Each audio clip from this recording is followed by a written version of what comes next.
Hey guys, in today's lesson video, I'm going to talk about the #1 distance killer that most amateur golfers have, and this one problem will not allow the amateur golfer to gain distance. So this is just a little speed bump, and if you just fix this problem, and if you just think about it another way, I guarantee you're going to gain distance and we're going to be able to create that effortless speed and power that we always want to talk about. So I just have a little female golf club here, a lot lighter, a lot shorter than my normal golf club, but I was able to hit the golf ball a pretty good distance, as you can see here.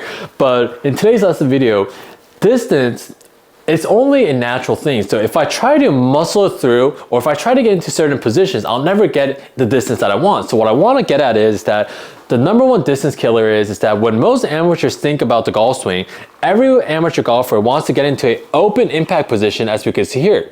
From the face-on golf swing, they want to have forward shaft lean, and they want to get into a position with a lot of side bend, and from the side view, they want to have the rear end pockets facing somewhere towards the camera. Every amateur golfer wants to get into this tour-like open impact position, and I think that's the biggest problem, because I know a lot of tour professionals in Korea, and I know I know a couple tour professionals out on the big tours, on LIV and the PGA Tour, but I think the biggest problem is that not a single tour professional that I know tries to get into this open impact position. It just happens, right? But for most amateur golfers, they're so stuck to that aesthetic look that everyone wants to get into this open impact position. So what actually happens is that from the top of their backswing, they open up their upper body from the start and get into this very, very compromised position. So once my upper body opens up from the start, my hand path shoots out towards the golf ball, and I'm very, very steep, and my hand and my handle is still in a very, very high position.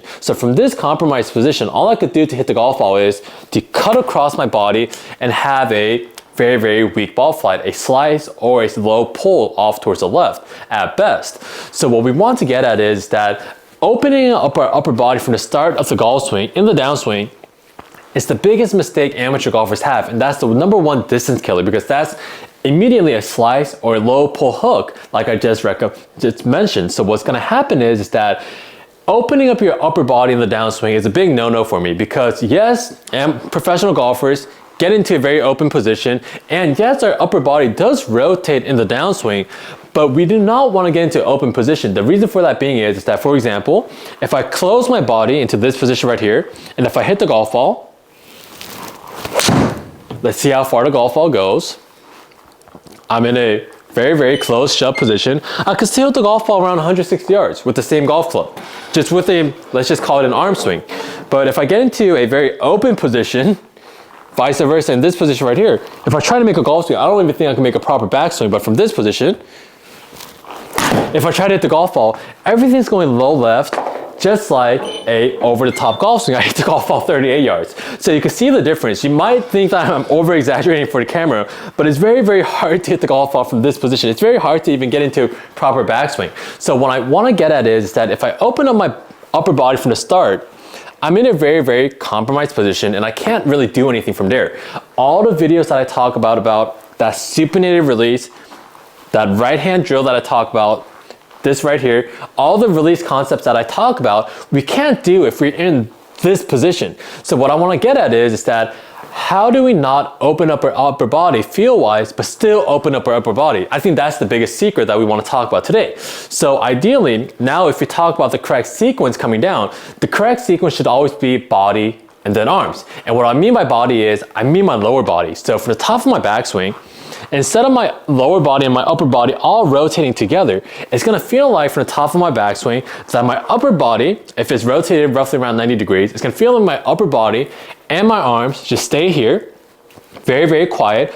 And from this position, I'm going to rotate my lower body back to around my setup position, as you can see here from the face-on golf swing. So from this position, if I rotate back to around my setup position, I'm going to have a lot of natural lag coming down. And from the side view, I'm going to be in a very, very good position, and the golf club is going to come down right into the slot. So what I want to get at is that if we have the correct sequence, we don't have to open up our upper body. The reason for that being is that if my sternum is rotated and my chest is pointed towards the camera, even if I don't feel like physically I'm opening up my upper body, if I rotate my lower body back to my setup position, because my lower body and my upper body is connected together, I'm gonna keep my upper body here, very, very quiet. I'm not gonna physically rotate my upper body, but if I rotate my lower body back to around my setup position, my upper body is gonna rotate and follow roughly around 45 degrees. And that's what we want. If my lower body opens up, my upper body can only follow in the same general direction. That's why we don't have to physically open up our lower body. One more thing, if I have the correct sequence, which I said was lower body and then arms, another good thing is that since we're holding the golf club with my hands and I'm swinging my arms towards the target, so once again, the correct sequence is lower body back to my setup position, then I'm swinging my arms and it's releasing towards that 1 o'clock position. But what I want to get at is that now, once I grip the golf club with my hand, now my hand is connected to the grip, and my hand is connected to my arm, and my arm is connected to my shoulders, and my shoulder is just connected to my body. So what I want to get at is that even if I feel like I'm just throwing my arms, my body is going to open up and follow anyways. That's why in the downswing, we should never physically feel like my upper body is rotating open. Because if we have the proper sequence, if my lower body opens up and rotates back to my setup position, my upper body is gonna follow around 45 degrees. And if my arms swing towards the target, my upper body is also gonna open up the remainder of the distance that we have. So what I wanna get at is that if you want a really good golf swing, forget about getting open at impact, because if you have the correct sequence, we'll get there no matter what.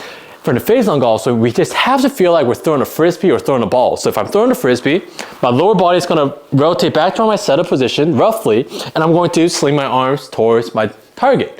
Even when I'm throwing a ball, I'm not going to throw my ball in this position right here, and I'm not going to open up and throw the ball. It's gonna be a blend of the two. So I'm gonna get into this position, I'm gonna rotate my lower body back to my setup position, then I'm going to sling my arm towards the target. So it's just a general idea. We don't have to get directly back into my exact same position. Just in that general area, if I rotate my lower body back to my setup position, then my arms has to swing and fire towards the target. So if I have the correct sequence from the side view, it's gonna look something like this. Lower body and then arms, but I guarantee you, if you have the correct sequence, just like throwing a ball, the golf swing is gonna be very, very natural, and it's gonna be very, very free-flowing, and that's when we're gonna have that really good, effortless golf swing. So once again, the way you should practice is, if you're a golfer that comes over the top and your upper body rotates from the start, what I would recommend is go to the top of the backswing, rotate your lower body back to your setup position, and your arms and your upper body is just gonna stay in place. Then from this position, we're gonna rotate and release the golf club and swing our arms towards that 1 o'clock position. So it's lower body and then arms. And once you get used to this, do that same motion in one slow, gradual motion. And I guarantee you, we're gonna see a lot of success, and it's gonna be feeling like you're really, really having a free-flowing golf swing, just like throwing a ball. Hey guys, thank you for watching the whole video. If you guys liked the lesson video, please like and subscribe to help my channel grow. And for in-person or online lessons, I'll leave all the information in the description below. And if you guys get this correct sequence, it might be hard at first because we have a bad habit about coming over the top and rotating our upper body from the start. But if we do it very slowly, like the practice drills that I showed you, that I guarantee we're gonna be heading in the right direction. So if you guys liked the lesson video, once again, please like and subscribe. And if you have any other questions, please leave them in the comment section below. Thanks guys.